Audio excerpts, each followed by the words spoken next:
Good evening, Bahamas. Coming up tonight. Prime Minister Perry Christie responds to criticisms by former Prime Minister Hubert Ingraham. That story straight ahead. Teachers admit that they're afraid to enter their classrooms. That story's coming up straight ahead. The parliamentary commissioner back on the defense.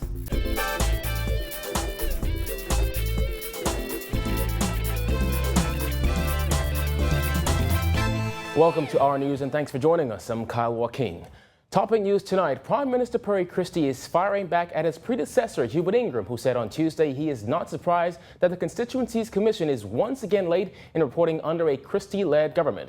Christie said he is shocked that someone who chose to return to private life would comment publicly on this matter. The Prime Minister also revealed that the commission's work is just about complete. Jasmine Brown reports. Christie says he was surprised that Ingraham would choose to comment on the issue, insisting he thought the former Prime Minister was retired from public life. I'm surprised that he wanted to get involved in this because everything he says deserves a response. All right, and the point is, I thought he had put himself beyond this and to speak to national matters and not get caught up in the political commentary. But, you know, it is what it is. Ingraham told the Nassau Guardian he is not surprised that the commission is once again late in reporting under the Christie administration. The commission is constitutionally mandated to do so 5 years from the last report, which was November 16, 2011. That means the Boundaries Commission report is more than 2 months behind schedule. Christie says Ingraham failed to raise this issue at a dinner engagement the former law partners attended last evening. While he did not address the delayed report, Christie did defend the work of the commission and said from all indications their work should be completed next week. The Constituencies Commission must report as quickly as possible. My own feeling is that it doesn't appear that they're talking about wide sweeping changes and that therefore the necessary work to be done should not be all that difficult for the Parliamentary Commissioner's office in being able to ensure that people are able to see whether or not there is a new constituency, as indicated earlier on, what it is, and to what extent will boundaries of constituencies be altered. I'm led to believe that the work of the Commission is continuing, and I can only assume that given the time that by next week their work will be complete. The Prime Minister also defended Parliamentary Commissioner Sherlyn Hall against Ingraham's claims that Hall will be unable to ensure a smooth election process due to his inexperience. Christie says everyone deserves a chance to prove themselves. I'm even, surprised at that. He has indicated that publicly before, and we have to give that public servant every opportunity to demonstrate that he does have the capacity and that the work will be done. And to the extent that there's a malaise in people registering, I don't know if that has to do as much with the Parliamentary Commissioner as with the mindset of the people themselves. Reporting for our news, I'm Jasmine Brown. Well, as voter registration hit nearly 94,000, Parliamentary Commissioner Sherlyn Hall also responded to critics who have questioned his level of experience, including the former Prime Minister. Hall told our news he's got it under control. This is nothing due to us. We'll be ready by the grace of God. Ingraham said his concerns were aggravated by the Parliamentary Commissioner, whom he said is inexperienced in the conduct of elections, and that the last time such an inexperienced person was in charge was in 1987. But Prime Minister Christie insisted today that Hall does have experience and deserves a chance, a statement Hall agrees with. You must remember, Brother Joaquin, by the grace of God, we did the 2013 referendum. A referendum is equivalent to a general election. You're aware of that.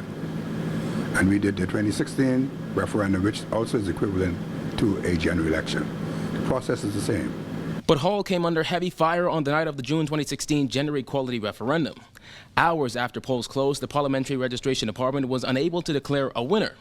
The minister responsible for elections and referenda the next day suggested it was more difficult to conduct a referendum with 4 questions than an actual general election.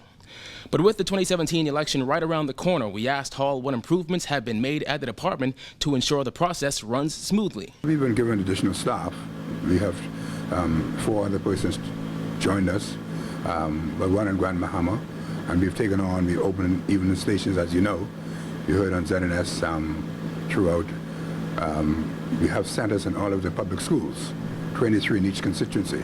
Downstairs in the Parliamentary Registration Department, there is a kiosk where registered voters are able to confirm their registration information for this and past election cycles. To date, 93,741 people have registered to vote, an expected increase since the PLP's convention. Prior to the convention, we were taking in around about 350 to 400 before the convention.